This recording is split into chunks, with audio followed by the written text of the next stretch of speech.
আমার হাতে দেখতে পাচ্ছ ওরিয়েন্ট কোম্পানির 7 ওয়াট এলইডি বাল্ব আছে।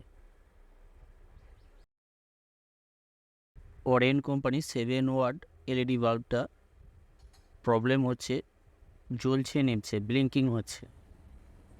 তোমাদেরকে আমি টেস্ট করে দেখিয়ে দেবো। এই এলইডি বাল্বটা রিপেয়ারিং করে দেখাবো তোমাদেরকে। এই কাজটা তোমরা নিজেরা নিজেদের বাসা বাড়িতেই করতে পারবে কোনো রকম সমস্যা ছাড়া। ভিডিওটা প্রথম থেকে লাস্ট পর্যন্ত দেখবে, ভিডিওটা টানবে না।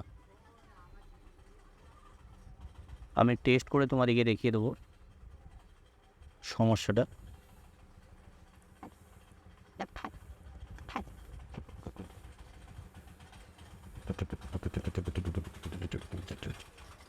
তো দেখো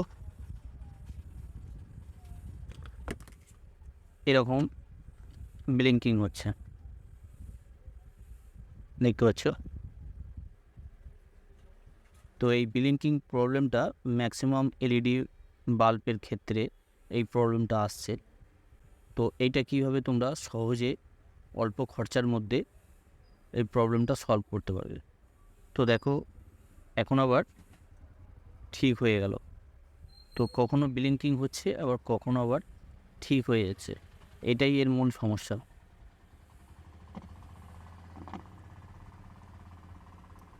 আমি খুলে নেব, ডিপ ফ্রিজারটা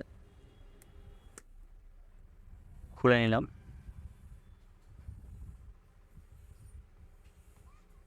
তো এবার এইখানে সোল্ডারিং B22 ক্যাপের ওপরে যে সোল্ডারিং করা আছে, এখানটায় সোল্ডারিংটা আমি ক্লিয়ার করে নেবো।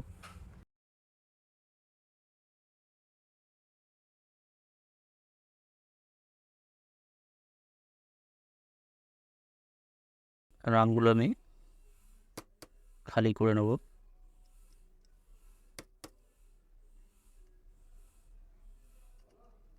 এক্ষেত্রে সোল্ডারিং আয়রনটা কিন্তু হিট হতে হবে অনেকটা,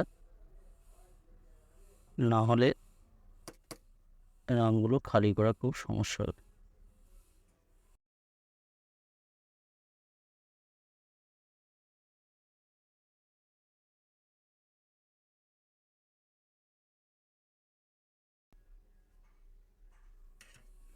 তো দেখো পুরোপুরিভাবে খালি করে নিলাম এই জায়গাটা। এবার হিটসিং প্লেটটা খুলব।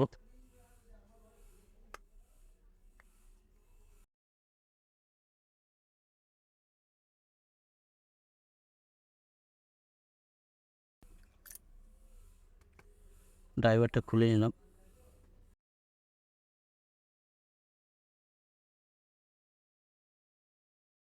তো ড্রাইভারটার বেশিরভাগ সময় যে সমস্যাটা হয় এই ব্লিঙ্কিং প্রবলেমের জন্যে, এইখানে দেখতে পাচ্ছ এই ছোটো যে ক্যাপাসিটারটা আছে, তো বেশিরভাগ সময় এই ক্যাপাসিটারটার জন্য এই সমস্যাটা হয়। ক্যাপাসিটারের মান আছে 2.2 UF 50 ভোল্ট।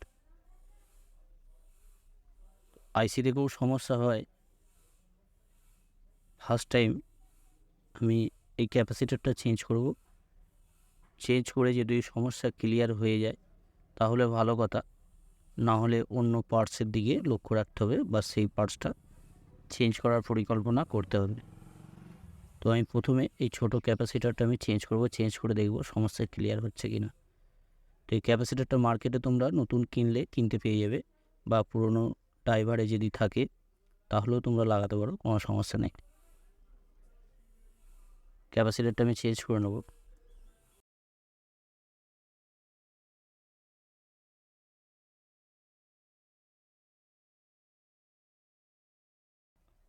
সোল্ডারিং পেস্ট লাগিয়ে নেবো এই জায়গাটা।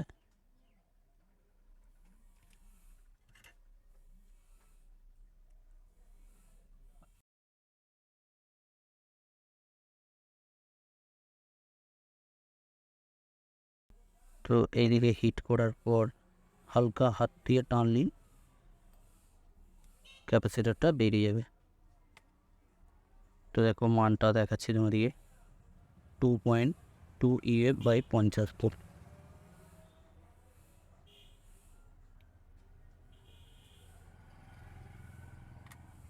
তো এবার এখানে আমি সেম মানের একটা ক্যাপাসিটার আমি লাগাবো।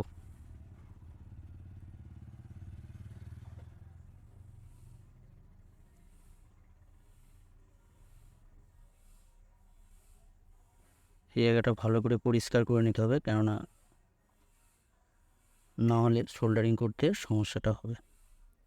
তো এইখানে দেখো আমি সেম মানের একটা পুরানো ক্যাপাসিটার নিয়েছি, কিন্তু ভালো 2.2 ইউএফ 50 ভোল্ট ক্যাপাসিটারটা আমি লাগিয়ে নেব। তো এইখানে দেখো মাইনাস প্লাস চিহ্নিত করা আছে,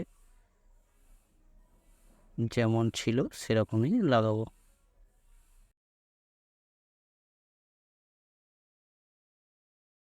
সোল্ডারিং করে নেব। তো পেস্ট লাগিয়ে সোল্ডারিং করলে সোল্ডারিংটা খুব ভালো হয়, তার জন্য একটু পেস্ট লাগিয়ে নেবে।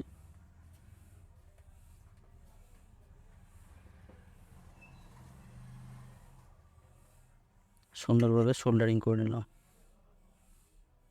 দেখতে পাচ্ছ। এবার টেস্ট করে দেখব ব্লিঙ্কিং প্রবলেমটা ঠিক হয়েছে কি হয়নি।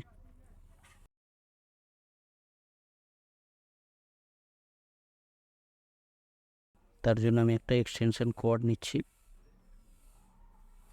তো ফিটিং করার আগে দেখে নেব প্রবলেমটা সলভ হলো কি না।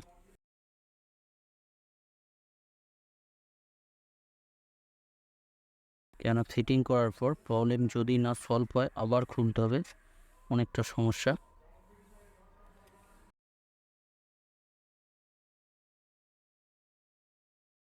টেস্ট করে দেখব, তার জন্য একটা এক্সটেনশন বোর্ড নেব। দেখো এবার লাগাবো। তো দেখো বন্ধুরা, ব্লিঙ্কিং প্রবলেমটা কিন্তু সলভ হয়ে গেছে, দেখতে পাচ্ছ ব্লিঙ্কিং আর হচ্ছে না। ওকে, তো এইভাবে তোমরা ব্লিঙ্কিং প্রবলেমগুলো সলভ করতে পারবে কোনো রকম সমস্যা ছাড়া। তো দেখতে পাচ্ছ কোনো রকম ব্লিঙ্কিং নাই, তার মানে এই প্রবলেমটা সলভ হয়ে গেছে। তাহলে তোমরা এই ধরনের যদি কোনো রকম সমস্যা হয়, এই ধরনের ব্লিঙ্কিং যদি হয় কোনো রকম এলইডি, তাতে 7 ওয়াট হোক 20 ওয়াট হোক যত ওয়াটই হোক, তো এলইডি বাল্বের ক্ষেত্রে এই ধরনের যদি ব্লিঙ্কিং হয়, তো প্রথম স্টেপ তোমরা ওই ক্যাপাসিটারটা, যে ক্যাপাসিটারটা আমি তোমাদেরকে দেখালাম, এই ছোট ক্যাপাসিটারটা, এই ক্যাপাসিটারটা তোমরা চেঞ্জ করে দেবে। সমস্যা মোটামুটি 90% সমস্যা ক্লিয়ার হয়ে যাবে। তবে অন্য কিছু পার্টসের প্রবলেম থাকে, তো ম্যাক্সিমাম ক্ষেত্রে এই ক্যাপাসিটারটা চেঞ্জ করে দিলে সমস্যা ক্লিয়ার হয়ে যাবে। তো আশা করছি তোমরা বুঝতে পেরেছো। ভিডিওটা যদি ভালো লাগে অবশ্যই একটা লাইক করে দেবে, আর তোমাদের বন্ধুদেরকে বেশি বেশি করে এই ভিডিওটা দেখার সুযোগ করে দেবে, শেয়ার করে দেবে ভিডিওটা। আর চ্যানেলটাকে সাবস্ক্রাইব করে অল নোটিফিকেশন অন করে রাখবে, যখনই ভিডিও আপলোড করবো সাথে সাথে তোমরা দেখতে পারবে। সবাই ভালো থাকবে, সুস্থ থাকবে, নিজের খেয়াল রাখবে।